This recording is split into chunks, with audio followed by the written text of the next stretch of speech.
Okay, let's go. नमस्कार मित्रों, कैसे हैं आप सभी? क्या हाल चाल है? आज से मैं आधुनिक भारत की शुरुआत करने जा रहा हूं और उस आधुनिक भारत में आपको विस्तार से डिटेल से एक एक पात्र की उत्तर मुगल कालीन सम्राट से शुरुआत करूंगा जब 1707 में औरंगजेब की मृत्यु होती है, और बाकायदा ढंग से आपको एक एक चीज समझाते हुए चलूंगा, चाहे वो आईएएस का एग्जाम हो, चाहे पीसीएस का हो, और चाहे एसएससी रेलवे किसी भी कंपटीशन एग्जाम हो, या फिर आपके क्लास का ही क्यों ना हो, निश्चित तौर पर आपको इसमें बड़ा ही सहायक होगा, लाभ मिलेगा।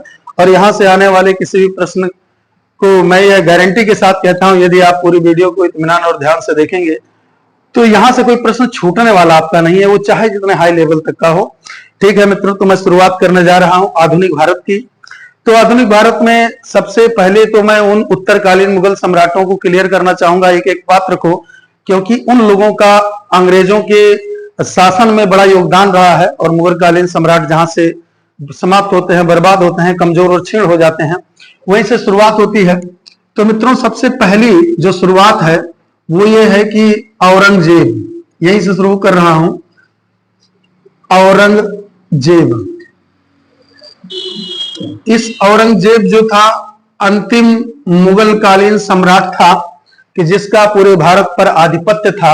इस औरंगजेब की जो मृत्यु है वो 1707 में हो जाती है, और 1707 में इसकी मृत्यु होने के बाद में इसके 3 पुत्र मोहम्मद, मुअज्जम, इसके औरंगजेब के जो पुत्र हैं, यहां पर साइड में लिख देता हूं, इसके 3 पुत्र, उन तीनों पुत्र का नाम है मोहम्मद मुअज्जम,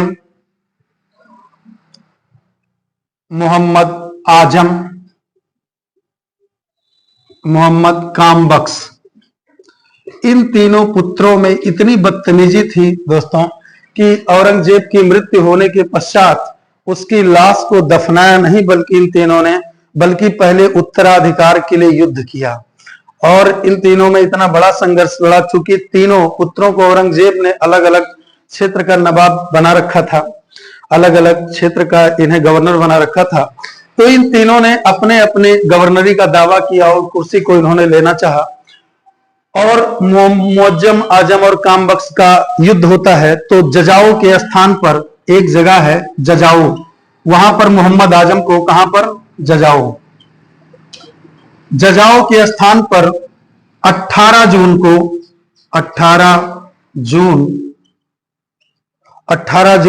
1707 को 18 जून 1707 को ये अपने भाई आजम को हरा देता है और इन्हें मार देता है। और फिर कामबख्श को भी 2 साल बाद 13 जनवरी 1709 को हैदराबाद के समीप ये हराकर मार देता है अपने दोनों भाइयों को। अब आप देखिएगा, मैं फिर से, औरंगजेब की मृत्यु 1707 में, यहां से भी क्वेश्चन बनता है कि इसकी मृत्यु कब हुई। इसमें पुत्रों को लेकर भी बनता है, मुअज्जम, आजम और कामबख्श। आजम और कामबख्श मारे जाते हैं, मुअज्जम हरा देता है इनको जजाऊ के स्थान पर 18 जून 1707 को, इस भाई को अपने मार देता है। 13 जनवरी 1709 को हैदराबाद के समीप कामबख्श को भी मार देता है, और ये निष्कंटक रूप से राजा बन जाता है। और निष्कंटक रूप से जब इसने राजा बना, ये कौन? अब कहानी शुरू होती है मोहम्मद मुअज्जम की। मोहम्मद मुअज्जम, मित्रों, ये जो मोहम्मद मुअज्जम था, ये औरंगजेब का बड़ा बेटा था। मोहम्मद मुअज्जम, मोहम्मद मुअज्जम जब कुर्सी पर अपने 2 भाइयों की हत्या करके बैठता है, तो ये जो उपाधि धारण करता है, सम्राट की उपाधि, तो ये बहादुर शाह प्रथम की उपाधि धारण करता है। कि कौन सी उपाधि के नाम से बैठता है? बहादुर शाह प्रथम, बहादुर शाह फर्स्ट। तो ध्यान रखिएगा मित्रों कि इसका ये नाम नहीं था बहादुर शाह प्रथम, बल्कि इसकी उपाधि थी, इसका नाम था मोहम्मद मुअज्जम। तो बहादुर शाह की फर्स्ट की उपाधि धारण करता है, और उस समय पर इसकी जो उम्र थी मित्रों, वो 63 वर्ष थी।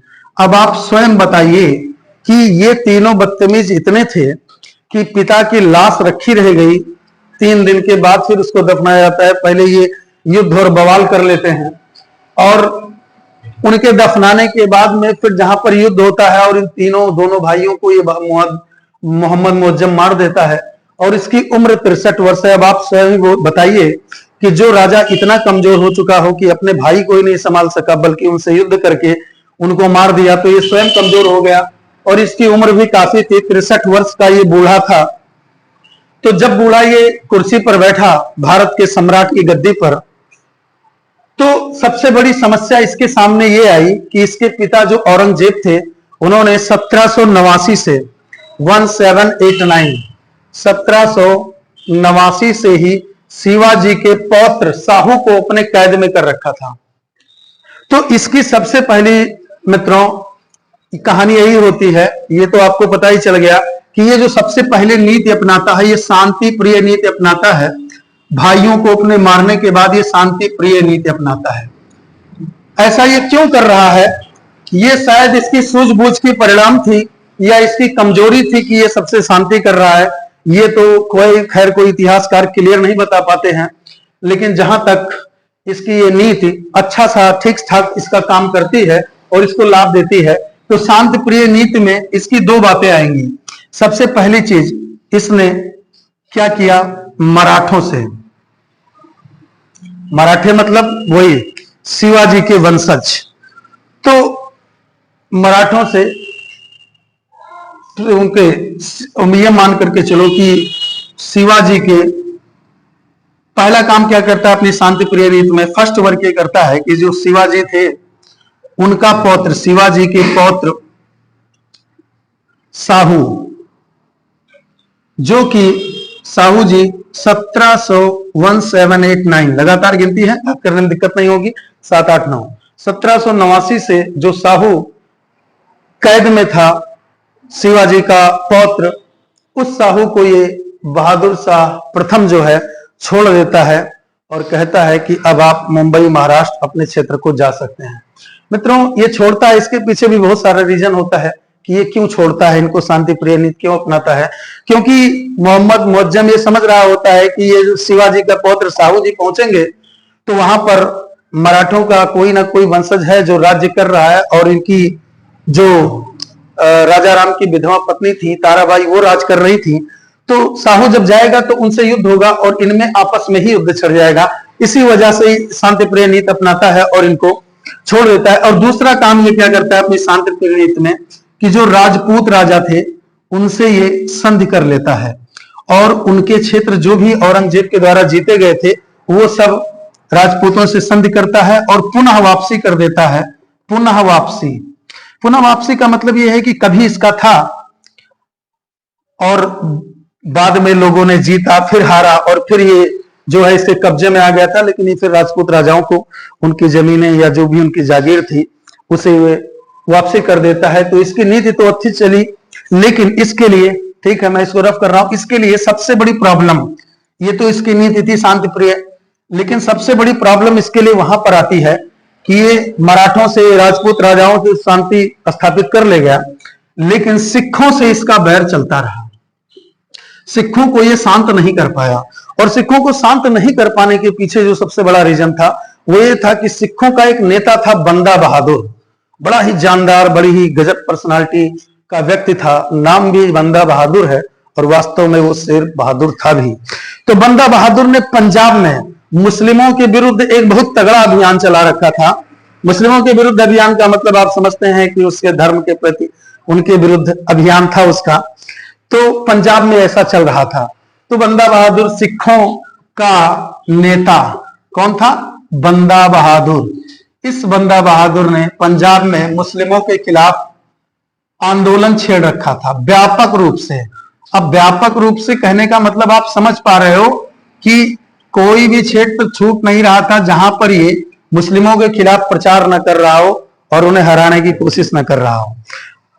अंत में इस बंदा बहादुर के कारण बहादुर शाह प्रथम को कार्यवाही करनी पड़ी और ये बंदा बहादुर जो सिखों का नेता था, ये अंत में एक जगह है लोहागढ़, उस लोहागढ़ के स्थान पर मुगल सेना इसको हरा देती है और बंदा बहादुर की वहीं पर मृत्यु हो जाती है।